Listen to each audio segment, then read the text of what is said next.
Os destaques do Panorama CBN de hoje. A Advocacia Geral da União pede condenação definitiva de 54 pessoas e 13 empresas por atos golpistas do dia 8 de janeiro. O órgão também solicitou ressarcimento de mais de 20 milhões de reais. Uma semana após o grande terremoto que destruiu parte da Turquia e da Síria, pessoas ainda são encontradas com vida sob os escombros. Segundo a ONU, as buscas por sobreviventes estão chegando ao fim. FAB prorroga prazo para a saída de garimpeiros da área Yanomami e cresce a pressão pela revogação da Lei da Boa-Fé no Comércio de Ouro, aprovada no governo de Dilma Rousseff.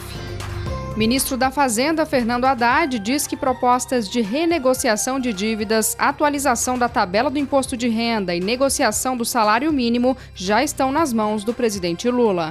Panorama CBN. Olá, seja muito bem-vindo e muito bem-vinda à edição da noite do Panorama CBN desta segunda-feira, dia 13 de fevereiro de 2023, hoje que é Dia Mundial do Rádio, né? Eu considero que o podcast é um irmão mais novo do rádio, quem sabe? Eu sou Bárbara Falcão e vou te contar, em menos de meia hora, as principais notícias de hoje.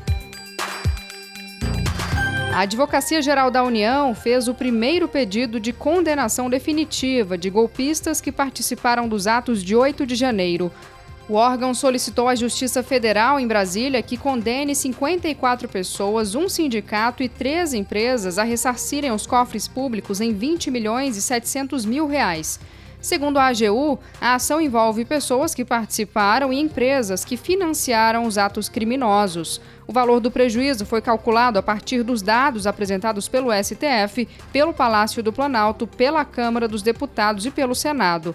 O Jornal Globo fez um perfil interessante desses condenados, que vão desde empresários a ex-candidatos. Se você se interessar pelo assunto, vale a pena dar uma olhada nessa reportagem. Ao todo, a AGU já ingressou com 4 ações contra acusados de financiar ou participar diretamente dos atos do dia 8 de janeiro. Em 3 delas, a Justiça já determinou o bloqueio de bens dos envolvidos para que, em caso de condenação, os valores sejam utilizados para ressarcir o patrimônio público. O pedido, esse novo pedido de hoje, aguarda agora a decisão da Justiça Federal do Distrito Federal. Bom, e agora que as eleições legislativas já passaram, reelegendo aí Arthur Lira e Rodrigo Pacheco, aumentam as pressões e negociações envolvendo as presidências de comissões importantes na Câmara e também no Senado. Amanhã, integrantes do PT têm reunião com Arthur Lira e também com o líder do governo na Câmara, o deputado José Guimarães. Além da Comissão de Constituição e Justiça, que deve ser ocupada pelo deputado petista Rui Falcão, o partido está de olho em outros cargos. Em entrevista nesta segunda-feira à Globo News, o líder do PT na Câmara, deputado Zeca Dirceu, disse que uma das prioridades é a Comissão de Meio Ambiente. Entre 5, 6 comissões prioritárias que a bancada do PT me delegou a tarefa de tentar buscar a presidência, está sim a Comissão de Meio Ambiente, né, que seria então presidida pelo PT. Claro que isso não depende só da nossa vontade, não depende só da vontade do presidente Lira. O PT, por acordo, né, já que teria a terceira, vai ter agora a primeira pedida entre todas as comissões. Já está decidido que será a CCJ, que é a comissão mais importante da Câmara dos Deputados, será o deputado federal Rui Falcão, do PT de São Paulo. Vai haver escolha de outros partidos, entre eles o PL, União Brasil, o PSD e o MDB. Quando voltar para o PT a escolha, a preferência, se a Comissão de Meio Ambiente estiver disponível, é claro que nós vamos fazer essa opção, né? Há muitos deputados que defendem a participação em outras comissões que também são estratégicas. Semana passada, alguns deputados do PL, partido do ex-presidente Jair Bolsonaro, defenderam o nome do ex-ministro do Meio Ambiente, Ricardo Salles, para presidir a Comissão de Meio Ambiente, o que gerou aí muitas críticas, né, principalmente de especialistas. Lembrando que Salles deixou o cargo em junho de 2021, depois da abertura de 2 investigações contra ele. Uma por ligações ilegais com o caso de tráfico ilegal de madeira e outra por supostamente obstruir as investigações em um caso de desmatamento. Salles negou que tenha a intenção de ocupar a presidência da comissão e disse que é um deputado inexperiente, que, portanto, não vai tentar comandar nenhuma comissão. Ainda na entrevista à Globo News, o líder do PT, o deputado Zeca Dirceu, disse que vai haver um esforço aí da bancada para que extremistas não ocupem posições de destaque na Câmara, se referindo então a Ricardo Salles. E por falar em negociações legislativas, hoje o vice-presidente da Câmara dos Deputados, Marcos Pereira, do Republicanos, afirmou ao Jornal da CBN que a expectativa é de que a reforma tributária seja promulgada apenas no início do segundo semestre. Ele disse que o grupo de trabalho já foi instituído, mas que os debates só devem começar depois do Carnaval. Aquela história, né, gente? O ano só começa depois do Carnaval.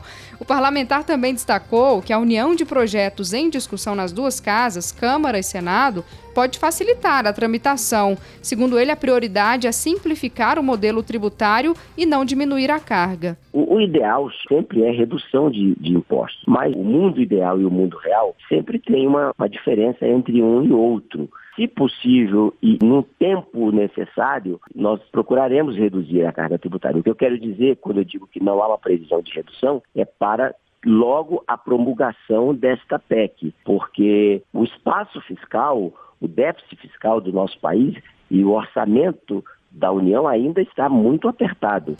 Marcos Pereira ainda disse que estados e municípios devem ser os mais prejudicados com a reforma tributária e que o Congresso estuda um fundo para compensar essas perdas. O prefeito de São Paulo, o prefeito Ricardo Nunes, me dizia que São Paulo, capital, perderia ou perderá, se essa PEC for aprovada como está, 10 bilhões de reais por ano de ISS. Então, quem perde são os estados e os municípios. Todavia, está sendo estudado também uma compensação através de um fundo constitucional que pode durar aí de 10 a 15 anos, em que possa depois fazer o equilíbrio. A entrevista completa com o vice-presidente da Câmara dos Deputados está disponível no site da CBN, mas nós continuamos aqui no Panorama tratando desse assunto, ou seja, dos projetos que o governo federal quer e precisa aprovar. A Bianca Santos antecipou na edição da manhã que hoje teve reunião da cúpula do PT. Nesse momento em que eu estou gravando, essa reunião ainda acontece e a expectativa é de que seja divulgada, agora no fim do dia, a qualquer momento, uma nota, um documento com um teor principalmente econômico, com críticas à política de juros do Banco Central, mas sem atacar diretamente o presidente da instituição, Roberto Campos Neto. Esse documento também deve tratar do novo arcabouço fiscal a ser apresentado em breve pela equipe econômica do governo, até abril, segundo eles. E, pois bem, nessa seara econômica, o ministro da Fazenda, Fernando Haddad, também fez algumas declarações hoje. Ele afirmou a dirigentes do PT nessa reunião que as propostas para o programa de renegociação de dívidas, o Desenrola, a atualização da tabela do imposto de renda e o reajuste do salário mínimo estão prontos para serem apresentados ao presidente Lula, para que ele tome a decisão sobre a implementação das medidas. As 3 propostas são promessas de campanha de Lula, que prometeu corrigir a tabela do imposto de renda, isentando do tributo quem ganha até R$5.000 e também fazer um programa de renegociação de dívidas para a população mais carente. Em relação ao salário mínimo, atualmente ele está em R$ 1.302, valor proposto ainda pelo governo Bolsonaro no fim do ano passado, e a promessa de integrantes do atual governo era de que o valor iria para R$ 1.320 ainda esse ano. Aguardemos aí para ver o desenrolar. Fernando Haddad estava participando dessa reunião do Diretório Nacional do PT, esse que foi o primeiro encontro do Diretório Nacional da Legenda após as eleições, e na pauta da reunião, um debate sobre a atual conjuntura do país e também alguns assuntos de política interna ligados aí à legenda. Ao deixar a reunião, o ministro da Secretaria de Comunicação da Presidência, Paulo Pimenta, afirmou que a preocupação com as metas do Banco Central não podem ser apenas com as metas de equilíbrio fiscal, mas devem levar em conta também metas de crescimento da economia e de geração de emprego. Evidentemente que nós temos uma expectativa, como eu já disse, que a política econômica ela tenha uma preocupação necessária com o equilíbrio fiscal, com o equilíbrio das contas, com a meta da inflação, mas isso precisa ser também construído dentro de um panorama mais amplo, que envolve também outras metas, como a meta do crescimento, a meta da geração de empregos, o compromisso com o combate à fome. Outro tema que com certeza foi tratado também nessa reunião é a eleição interna do partido, do PT, prevista para esse fim de ano. Alguns parlamentares defendem que o processo seja adiado para manter o foco total nesse primeiro ano de governo Lula. Lembrando que a atual presidente do PT, Gleisi Hoffmann, está no cargo desde 2017. Eu tô virando a página só pra gente dar uma descansada, uma respirada, mas nós ainda continuamos no noticiário econômico porque hoje teve declaração da ministra do Planejamento, Simone Tebet. Ela participou de um evento da Câmara Americana de Comércio para o Brasil e disse que a reforma tributária é a única bala de prata para diminuir os custos de produção no país. Ela foi ao encontro, inclusive, de uma pesquisa apresentada nesse evento que ouviu 465 líderes empresariais. Para 68% desses executivos, a principal medida a ser priorizada pelo novo governo para impulsionar a economia é justamente a reforma tributária. O problema é o seguinte: 66% não acreditam na aprovação em 2023 ou consideram que as chances são muito baixas. E aí, nesse contexto, a Tebet disse que entende essa avaliação dos empresários porque a reforma é discutida no Congresso há 3 décadas, há 30 anos, mas ela disse que nunca tinha visto, como nos últimos 3 anos, um texto tão maduro e um consenso entre os secretários de Fazenda de todos os estados. A ministra disse que a reforma só não foi aprovada no governo Bolsonaro justamente por falta de atuação do ex-presidente e do ex-ministro Paulo Guedes. Vai ser fácil? Não, mas talvez pelo Brasil ter chegado pela primeira vez no consenso da quase praticamente unanimidade da importância dela como a única bala de prata que nós temos para fazer com que o Brasil diminua o custo da sua produção, torne o setor produtivo mais competitivo, gerando emprego, renda. Eu diria o seguinte: a reforma tributária é a nossa vacina econômica. A ministra do Planejamento afirmou ainda que cada grande passo na tramitação dessa reforma vai dar uma sinalização positiva para o mercado, possibilitando a queda dos juros. Ou seja, está tudo interligado, né? Essa discussão, sem dúvida, ainda vai longe e a gente vai seguir acompanhando por aqui, te contando todos os detalhes no Panorama.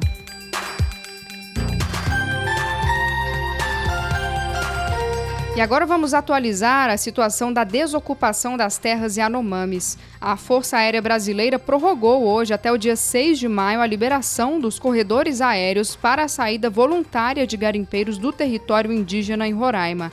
Essa autorização para os voos foi dada no dia 6 de fevereiro e inicialmente duraria uma semana, ou seja, se encerraria hoje. Essa decisão libera voos privados para a retirada dos invasores.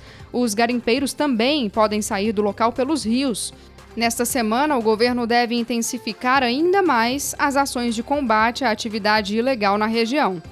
Mas olha, a gente tem falado aqui muito sobre isso e esse é um assunto complexo e que envolve muitas coisas que vão além dessa retirada dos garimpeiros desse território, retirada que é importante, mas que não é suficiente para resolver o problema. É preciso investigar para onde vai esse ouro ilegal, quais os envolvimentos de empresas e apurar, de fato, todos os envolvidos nessa cadeia. E isso não sou eu quem estou dizendo não, viu? É o próprio ministro da Justiça quem já falou isso a gente sabe que é um fato. E aí, dentro de todo esse contexto, tem um projeto que ocupa um papel relevante em toda essa história. Uma emenda parlamentar apresentada em 2013, ou seja, há 10 anos, pelo deputado Odair Cunha, do PT de Minas Gerais, e que foi sancionada sem vetos pela presidente, à época Dilma Rousseff. Essa lei trata da boa-fé dos vendedores de ouro. Ela prevê que o ouro seja comercializado no Brasil apenas com base nas informações dos vendedores, sob uma presunção de boa-fé, ou seja, sob a presunção de que o vendedor está dizendo a verdade. Quer um exemplo prático disso? Um vendedor tem acesso a um ouro ilegal de garimpo e aí, na hora de vender, ele diz que o ouro tem procedência legal. Segundo essa lei, é de responsabilidade do vendedor a veracidade dessas informações prestadas ali por ele no ato da compra e da venda do ouro. Ou seja, se ele disse que a origem é legal, tá tudo certo, embora haja a possibilidade de que ela seja ilegal. E aí essa emenda foi apresentada à época como um jabuti, ou seja, não tinha nenhuma relação com o projeto original, mas foi colocada ali no meio e acabou sendo aprovada pelos deputados. E agora, com toda essa crise que a gente vem acompanhando nos últimos dias, cresceu a pressão para que essa lei seja revogada e para que haja, de fato, uma fiscalização mais rígida, que vá além dessa mera fala do vendedor e dessa presunção de boa-fé. Hoje, o deputado autor da proposta, Odair Cunha, do PT, disse em entrevista à Globo News que essa emenda partiu de um pedido da Anoro, que é uma associação que representa pessoas ligadas ao comércio de ouro. Ele minimizou o impacto da proposta na crise do garimpo ilegal e atribuiu um peso maior à falta de fiscalização nos últimos anos. Nós trabalhamos, é claro, numa área de mineração. Minas Gerais é o estado minerário. Nós buscamos, com aquele momento, e naquele momento, tivemos uma demanda da Associação de Produtores de Comercialização de Ouro, chamada Anoro, onde se buscava, naquela oportunidade, garantir a aquisição segura. É claro que, como nós tivemos um descaminho, como nós tivemos um uso exagerado da exploração de lavras garimpeiras, o que eu defendo hoje, à luz da realidade, eu defendo hoje que nós tenhamos, sim, um processo de compliance onde toda a cadeia produtiva se preocupe com a qualidade daquilo que ela está adquirindo. O deputado defendeu nessa entrevista que haja um aperfeiçoamento da legislação com registros eletrônicos das operações para que haja maior controle da origem do ouro. Também disse que existem grupos de trabalho para discutir essa questão. Esse tema, além dessa discussão toda na Câmara, também está no Supremo Tribunal Federal, porque o PV e o PSB entraram com ações contra essa lei e o Banco Central emitiu um documento ao ministro Gilmar Mendes, que é o relator das ações, dizendo que está estudando um novo modelo de fiscalização. Esse novo modelo, segundo o banco, deve permitir a rastreabilidade completa do ouro, desde a extração dos garimpos até o momento em que, efetivamente, ele se torna um ativo financeiro. E ainda dentro dessa crise, dessa questão Yanomami, quem falou sobre o assunto hoje foi a ministra da Saúde, Nízia Trindade. Ela participou de uma reunião que é considerada a maior conferência da comunidade global de ciência, tecnologia e inovação. É a primeira vez que o evento é realizado nas Américas e foi organizado pela Fundação Oswaldo Cruz. Nízia afirmou que o governo Lula está comprometido com os objetivos de desenvolvimento sustentável estabelecidos pela Organização das Nações Unidas até 2030 e disse que o Ministério da Saúde está trabalhando para mitigar a crise humanitária no território Yanomami. Os povos indígenas no Brasil e em outros países encontram-se sob ameaça, como temos visto de forma dramática na crise humanitária que envolve os Yanomami. A ciência, a tecnologia e a inovação constituem um fator fundamental para soluções diante dessas crises. Por fim, no conjunto dessa reflexão, devemos assinalar que direitos humanos são infringidos em todos os continentes e países. Esses são sinais claros de que não é possível alcançar os ODS com os procedimentos e enfoques de sempre. Precisamos urgentemente implantar soluções tecnológicas e inovações em sentido amplo, integradas e em escala, orientadas por uma visão sistêmica e pelas premissas de equidade e justiça social. Quem também participou da conferência foi o diretor-geral da Organização Mundial da Saúde, o Tedros Adhanom. Ele esteve presente de forma virtual porque acompanha o trabalho de resgate na Síria após o forte terremoto que atingiu o país, junto com a Turquia, na última semana. Começando com uma notícia boa, uma jovem de 10 anos foi resgatada hoje à tarde dos escombros de um prédio em uma província no sul da Turquia. Ela foi salva 183 horas depois do terremoto devastador. Apesar das equipes de resgate continuarem com a retirada de sobreviventes dos escombros uma semana após a tragédia, a ONU já informou que as buscas estão chegando ao fim. O número de mortos na Turquia passa de 31 mil e na Síria chega a quase 5 mil. No total, mais de 36 mil pessoas morreram em decorrência dos terremotos. Nesta segunda-feira, também tivemos o resgate de uma idosa de 70 anos, ainda com vida, 178 horas depois dos tremores. Nuray Gurbuz estava sob os escombros de um prédio de 3 andares que desabou na província de Hatay, na Turquia, e está recebendo os cuidados médicos. Uma menina de 6 anos chamada Mirai também é outra vítima resgatada nesta segunda dos escombros. Existe ainda informação com relação às doações internacionais, porque essa ajuda está chegando na Turquia, mas pouco dela chega na Síria, muito por causa da guerra civil no país. Nesse contexto, o ministro das Relações Exteriores da Turquia disse que se ofereceu para abrir 2 passagens na fronteira com a Síria para a comunidade internacional enviar ajuda humanitária para todas as partes do norte do país vizinho que foram atingidas pelo terremoto. Grupos de ajuda e especialistas em saúde pública alertam que os terremotos podem exacerbar um surto de cólera na Síria, detectado pela primeira vez no ano passado. Além disso, diante dos graves números de desabamentos e mortes, a Turquia está investigando promotores imobiliários e emitiu mais de 100 mandados de prisão para pessoas ligadas à construção de prédios que desabaram em decorrência dos terremotos. Engenheiros civis dizem que muitos projetos não foram construídos de acordo com o Código de Engenharia do país. E lembra daquela equipe brasileira que foi para a Turquia auxiliar nas buscas? A gente te contou aqui na semana passada com detalhes. E hoje a nossa reportagem em Belo Horizonte conversou com o Major Heitor Mendonça, do Corpo de Bombeiros de Minas, sobre os trabalhos que eles estão desempenhando por lá. Vamos ouvir o que ele disse. Aqui na cidade de Kahramanmaraş, de onde a equipe brasileira ela se encontra, temos centenas de edificações totalmente colapsadas. Então a equipe brasileira está sendo muito demandada. O objetivo principal agora está sendo a localização de vítimas vivas. Então nós estamos trabalhando ainda com essa possibilidade. Então, para isso, nós temos os cães de busca e salvamento que indicam a existência de vítimas sobre os escombros. Posteriormente, nós temos o detector de vida, que são equipamentos tecnológicos específicos para estruturas colapsadas, que conseguem fazer ali a detecção de batimento cardíaco, de respiração. Esse é o pior terremoto da Turquia em quase um século e deixou um rastro de destruição que pode custar até 84 bilhões de dólares ao país, de acordo com uma estimativa de um grupo empresarial. O presidente turco Recep Tayyip Erdogan disse que o Estado vai concluir a reconstrução habitacional dentro de um ano e que o governo está preparando um programa para fazer o país se erguer novamente. Uma notícia ruim que chega da agência de notícias Al Jazeera é que a megacidade turca de Istambul deve começar a se preparar agora para um forte terremoto que pode ocorrer a qualquer momento. Cientistas que conversaram com a Al Jazeera disseram que é muito provável que um grande tremor atinja a maior cidade da Turquia por conta de uma linha de falha sob o Mar de Mármara, que se move a cada ano. Mas, segundo eles, é impossível saber de fato quando isso vai acontecer.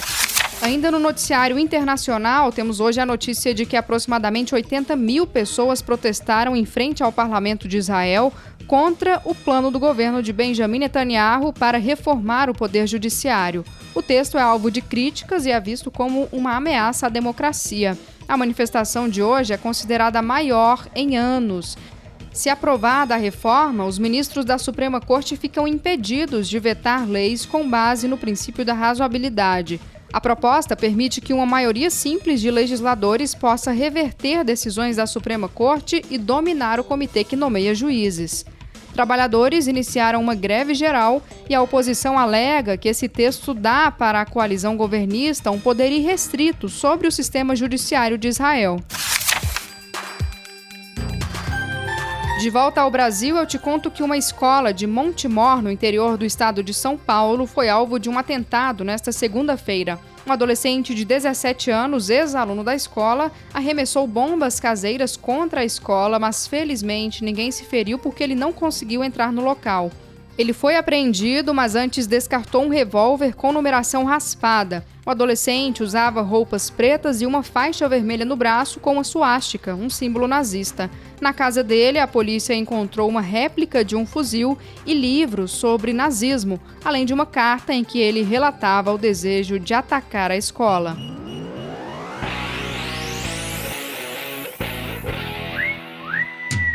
Eu finalizo a edição de hoje do Panorama te contando que no futebol tem Clássico Mineiro nesta segunda-feira. Cruzeiro e Atlético vão se enfrentar às 8 da noite na Arena Independência, em Belo Horizonte. Um forte esquema de segurança foi montado para evitar conflitos entre torcidas organizadas das duas equipes. Nas últimas horas, infelizmente, 5 torcedores já foram presos por suspeita de picharem e vandalizarem o entorno da Arena Independência. Na última sexta-feira, a Polícia Militar e o Ministério Público também cumpriram mandados de busca e apreensão em subsedes das torcidas Máfia Azul e Galoucura em endereços de dirigentes das organizadas.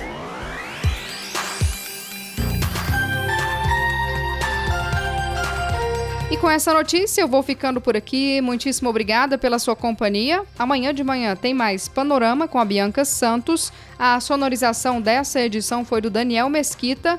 E eu reforço, fique à vontade para mandar a sua mensagem com sugestão, crítica, elogio, enfim, o que você quiser.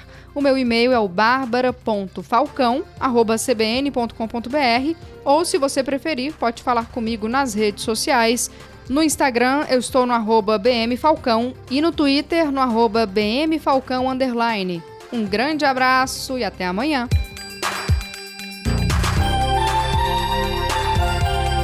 Panorama CBN. As principais notícias do dia em menos de meia hora.